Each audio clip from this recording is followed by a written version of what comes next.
राक्षसों की भीड़ भयभीत होकर भाग गई। हनुमान जी के समस्त मनोरथ पूर्ण हो गए थे।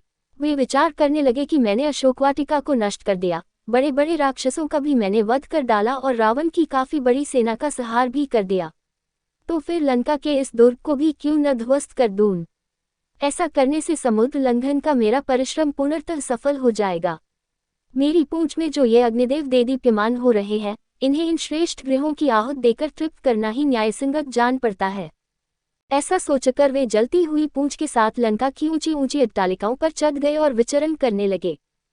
घूमते घूमते वायु के समान बलवान और महान वेगशाली हनुमान उछलकर प्रहस्त के महल पर जा पहुंचे और उसमें आग लगाकर महापार्श्व के घर पर कूद गए तथा उसमें भी कालाग्नि की ज्वाला को फैला दिया। तत्पश्चात महातेजस्वी महाकपि ने क्रमशः वज्रदंष्ट, शुक, सारण, मेघनाद, जम्बोवाली, सुमाली, शोणिताक्ष, कुंभकर्ण, नरांतिक, यज्ञशत्रु, ब्रह्मशत्रु आदि प्रमुख राक्षसों के भवनों को अग्नि की भेंट चढ़ा दिया। इनसे निवृत्त होकर वे स्वयं रावण के प्रासाद पर कूद पड़े। उसके प्रमुख भवन को जलाने के पश्चात वे बड़े उच्च स्वर से गर्जना करने लगे। उसी समय प्रलयंकर आंधी चल पड़ी, जिसने आग की लपटों को दूर दूर तक फैलाकर भवनों के जले भागों को भी जला डाला।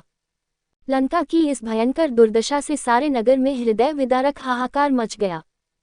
बड़ी बड़ी अट्टालिकाएं भारी विस्फोट करती हुई धराशायी होने लगी। स्वर्ण निर्मित लंकापुरी के जल जाने से उसका स्वर्ण पिघल पिघलकर सड़कों पर बहने लगा। सहस्त्रों राक्षस और उनकी पत्नियां हाहाकार करती हुई इधर उधर दौड़ने लगी। आकाशमंडल अग्नि के प्रकाश से जगमगा उठा। उसमें रक्त एवं कृष्णवर्ण धुआं भर गया, जिसमें से फुलझड़ियों की भांति चिनगारियां छूटने लगी। इस भयंकर ज्वाला में सहस्त्रों राक्षस जल गए और उनके जले शरीरों से भयंकर दुर्गंध फैलने लगी। संपूर्ण लंकापुरी में केवल एक भवन ऐसा था जो अग्नि के प्रकोप से सुरक्षित था, और वह था नीतिवान विभीषण का प्रासाद। लंका को भस्मीभूत करने के पश्चात वे पुनः अशोकवाटिका में सीता के पास पहुंचे। उन्हें सादर प्रणाम करके बोले, हे माता, अब मैं यहाँ से श्री रामचंद्र जी के पास लौट रहा हूँ। रावण को और लंकावासियों को मैंने राघव की शक्ति का थोड़ा सा आभास करा दिया है। अब आप निर्भय होकर रहें। अब शीघ्र ही रामचंद्र जी वानर सेना के साथ लंका पर आक्रमण करेंगे और रावण को मारकर आपको अपने साथ ले जाएंगे। अब मुझे आज्ञा दे ताकि मैं लौटकर आपका शुभ संदेश श्री रामचंद्र जी को सुनाऊं, जिससे वे आपको छुड़ाने की व्यवस्था करें। ये कहकर और सीता जी को धैर्य बंधाकर हनुमान अपने कटक की ओर चल पड़े। जनकनंदिनी से विदा लेकर तीव्र वेग से विशाल सागर को पार करते हुए हनुमान वापस सागर के उस तट पर पहुंचे जहां असंख्य वानर जाम्बवंत के और अंगद के साथ उनकी प्रतीक्षा में आंखें बिछाए बैठे थे। अपने साथियों को देखकर हनुमान ने आकाश में ही भयंकर गर्जना की, जिसे सुनकर जाम्बवंत ने प्रसन्नतापूर्वक कहा, मित्रों, हनुमान की इस गर्जना से प्रतीत होता है कि वे अपने उद्देश्य में सफल होकर लौटे हैं। इसलिए हमें खड़े होकर हर्षध्वनि के साथ उनका स्वागत करना चाहिए। उन्होंने हमें ये सौभाग्य प्रदान किया है कि हम लौटकर रामचंद्र जी और वानरराज सुग्रीव को अपना मुख दिखा सके। इतने में ही हनुमान ने वहां पहुंचकर सबका अभिवादन किया और लंका का समाचार कह सुनाया।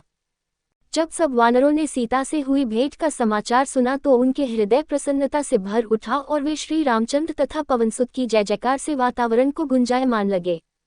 इसके पश्चात वे लोग हनुमान को आगे करके सुग्रीव के निवास स्थान प्रस्रवण पर्वत की ओर चले।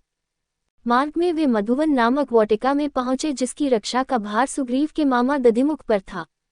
इस वाटिका के फल अत्यंत स्वादिष्ट थे और उनका उपयोग केवल राजपरिवार के लिए सीमित था। अंगद ने सब वानरों को आज्ञा दी कि वे जी भर कर इन स्वादिष्ट फलों का उपयोग करें। आज्ञा पाते ही सब वानर उन फलों पर इस प्रकार टूट पड़े जैसे लूट का माल हो। अपनी क्षुधा निवारण कर फिर कुछ देर आराम कर वे सब सुग्रीव के पास पहुंचे और उनसे सारा वृतांत कहा।